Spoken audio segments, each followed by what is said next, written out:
Let us try to understand what is a Turing machine. We have seen till now deterministic finite automata, push-down automata. Now when we say about finite automatas, so they have limited capabilities, like they cannot recognize the strings like a raised to n, b raised to n. When we talk about PDA, they cannot recognize palindrome kind of strings. So we needed a more powerful machines. So when we talk about finite automata, they are going to have tape, which is a single side unbounded tape, and on one side it is a bounded tape, number one. Number two, it does not have any memory to remember the things. Number three, once a symbol has been read by it, and we are moving towards the next symbol, then there is no way that I can go back to the previously read symbol. So if we talk about push down automatas, so in push down automatas we have a memory that is stack memory. It can recognize the strings like a raised to n, b raised to n, equal number of zeros and ones, palindromes in which the middle symbol is x, but it cannot recognize the languages in which we have palindromes of all lengths. So over there we have seen that non-deterministic PDA can be drawn, but deterministic PDA cannot be drawn. So we needed a more powerful machine, and this more powerful machine is called as Turing machine. So this Turing machine is going to have, first thing, input tape, which is an external input tape and which is infinite in length from both the sides. Right? Now we can read the contents from this tape. So you can see both the sides of the tapes which are blank entries. We have indicated by this symbol B, and that we have cut that B. Then this is the blank symbol, and there are some symbols written on the tape, that is 0, A, B, 1. These are the symbols that are written on the tape. Now we can, these tapes are read-write tapes. That means we can read the contents from the tape as well as we can write onto it. So this tape can work as a memory for us so that the symbols can be remembered, right? And if I want to write something against this blank, that I can do. I can write anything on this right hand side of this tape. I can write anything on the left hand side of the of this tape.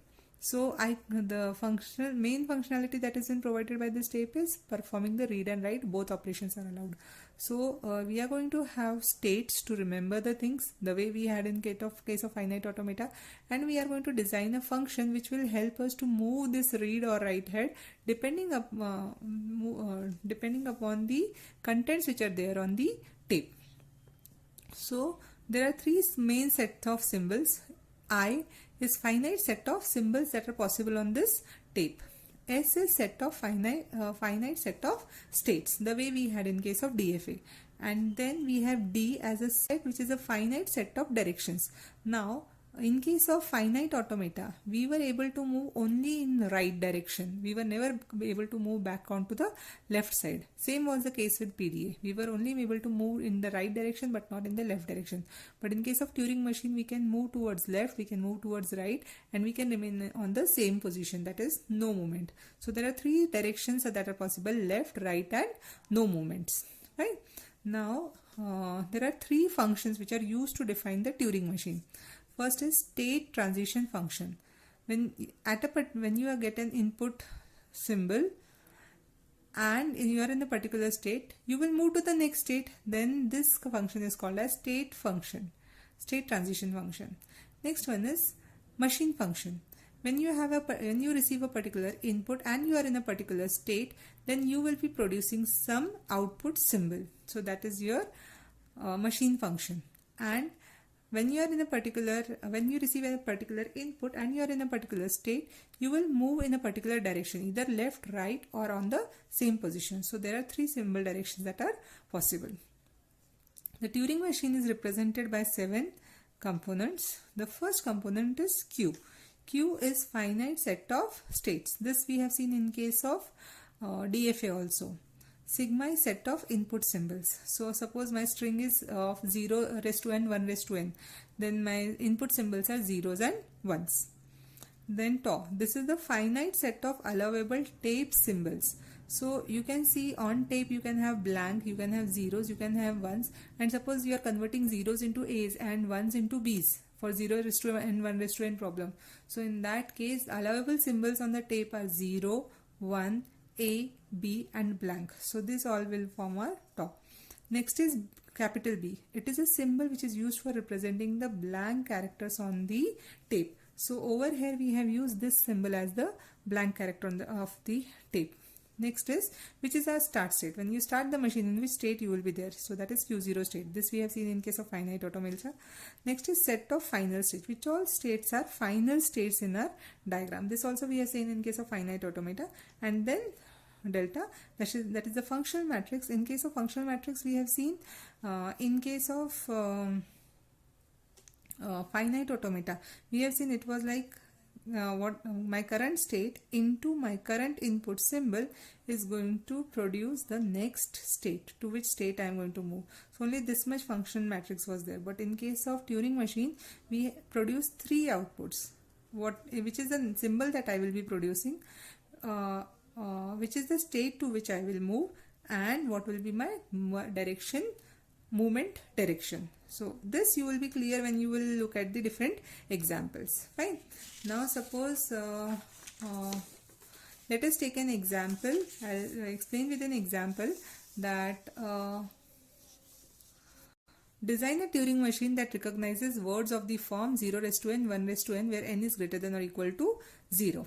Fine. So the input symbols that are possible are 0 and 1. So this is what is the functional diagram, functional matrix that we'll be drawing.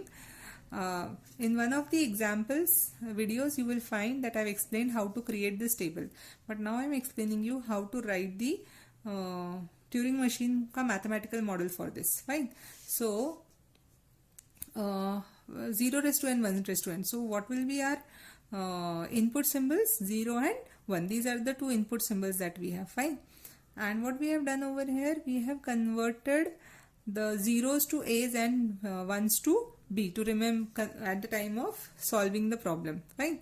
So we'll see how to write the Turing machine for it. I am explaining it you for one of the problem currently, but this is expected for each and every problem that you have solved. In the videos that I have covered later, you will not find that this has been written for each, I have not written it for each and every problem. I expect that you will be able to write it by yourself, as I am explaining it only for one problem currently. Fine. So my Q will be, how many states are there? Q0, Q1, 2, 3 and 4. So my Q set of is Q0, Q1, Q2, Q3 and Q4.